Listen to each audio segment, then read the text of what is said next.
As the school year wraps up, some parents in Howard County already have concerns about the next one. That's because yet again, the school system is making changes to its bus service. And some elementary school students who have always relied on the bus will no longer have access to one. WMAR 2 News' Elizabeth Worthington explains why. It was a widely celebrated decision. Bus service would be restored for thousands of students in the Howard County public school system, until some parents found out their children were now being left in the dust. I assumed that maybe it was an oversight.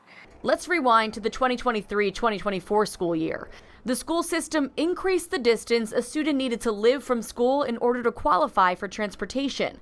The goal was to help with the new staggered school start time, but it effectively cut bus service for more than 3,000 students. Some kids as young as 5 years old had to walk a mile to school. After public outcry regarding safety concerns, the school system reversed course. Zones were redrawn, and most students who lost their buses are getting them back starting in fall 2025. But in the process, other families were cut out. Does that make any sense? Because there's already a bus that's going to be coming around and picking up all the children on this loop.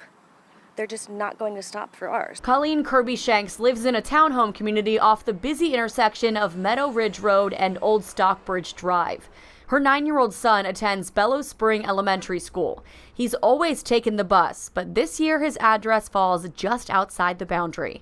I don't understand why our children are deemed to be not as important as all the other children who are now getting buses. They're taking ours away because they're acknowledging it's not safe, but telling us that it's fine for our children to be put in danger. According to the school system's new policy, the quote maximum distance elementary students may walk to school is set at 3/4 of a mile. But that's from property line to property line, not door to door. For Kirby Shanks' son and the other kids in his neighborhood, it's a 1-mile walk uphill to Bellows Spring Elementary. And they have to cross a dangerous intersection. From my bedroom window at night, I hear accidents all the time.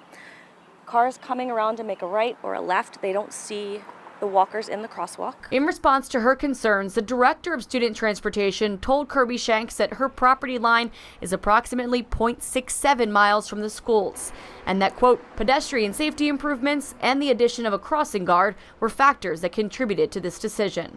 And even with crossing guards, do we want our 5-year-olds, 6-year-olds, 7-year-olds crossing this major intersection?